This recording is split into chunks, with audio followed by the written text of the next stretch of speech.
Okay, so I built a chess game. It's called OnChess. I'll show a presentation. I'll try to be quick and then do a demo.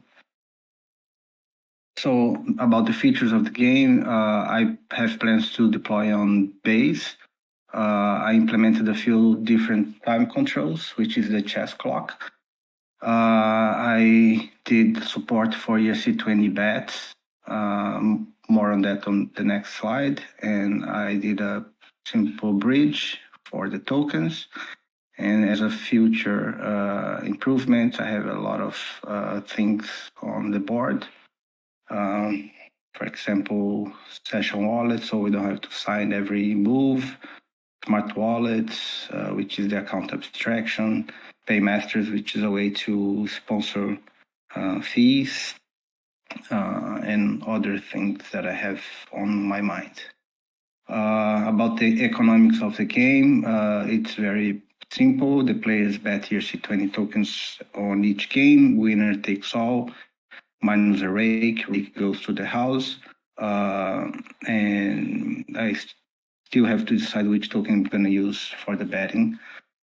And this chart shows how all the funds are distributed inside the L2 games, right? So part is assigned to the players. When the players go to the lobby, the money is transferred to the lobby. When the game starts, the money is transferred to the games. When the game is over, it goes back to the player's wallet and shared to the rake. About governance, the rake actually goes to the DAO. There is a OnChess DAO that I created on Aragon. The DAO holds the treasury, which comes from the rake. And the DAO also have special powers to change game rules. For example, this is a proposal we tested to set the initial rake of the game to 2%. And the DAO is governed by the pawn tokens, which is also already created. So the DAO is already created on the base network. And maybe those tokens, we can, for example, airdrop those to start a community, right? About the implementation, I did it in TypeScript, both the backend and the front end. The core logic is implemented using Redux, which was the initial motivation of doing the project, to be honest. So Redux is a very mature library. It implements logic in a function called reducer. Reducer takes a initial state, takes an action, and produces the next state. This is usually used for front-end development, but I did it for the back-end, and I can also use it on the front end as prototyping. So when we adapt these to the Cartesi framework, the input becomes an action and the state becomes a notice, and the action also becomes a notice. So we can rebuild the state on every input. As a chess engine, I didn't implement the chess engine myself. I reused a chess library called chess.js, which is quite mature. And I also implemented one way to do upgradability, and that's an interesting research that we need to discuss more. Let's go to the demo. I will try to do a live demo. Let's see if it works. So on my left side, I have one player. On the right side, I have another player. So I'll first bridge some tokens.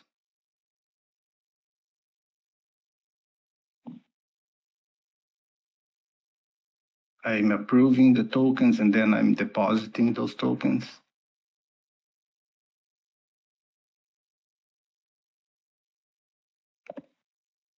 On the right side, the other player is also doing the same.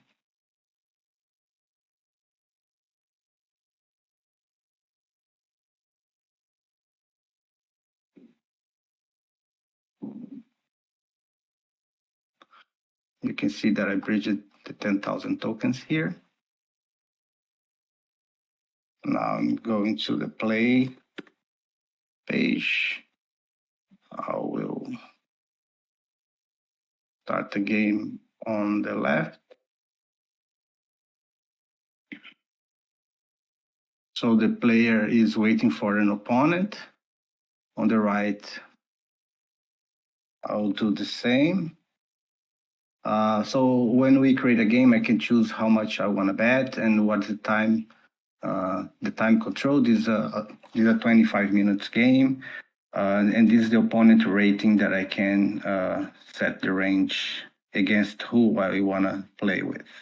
And there's a matchmaking in the back end, which is automatic. Which, if I choose the same bet and the same time and matching opponent, it will automatically do the matchmaking and start the game.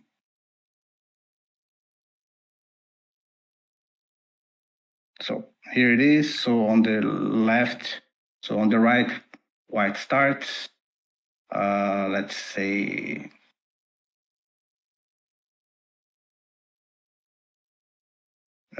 move here.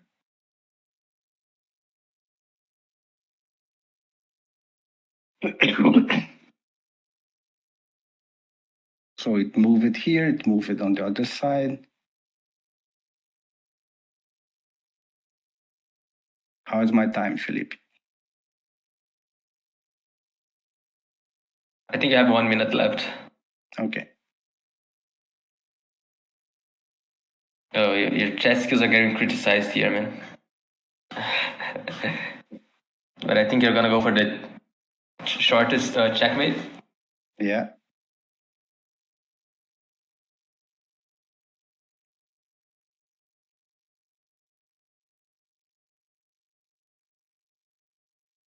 So the game is over, checkmate. The black is the winner. As you can see here, up here, there's an increased balance to the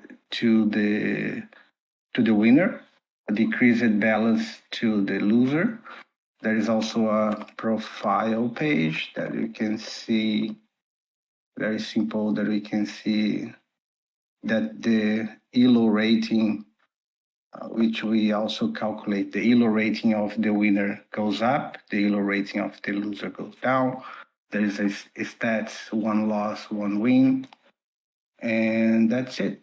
Let me go back to the presentation, just a few references. So this is the website, this is the code, Twitter account, and the DAO, which is quite nice to experiment. The DAO can actually create the proposals and actually execute on-chain code to validate proposals.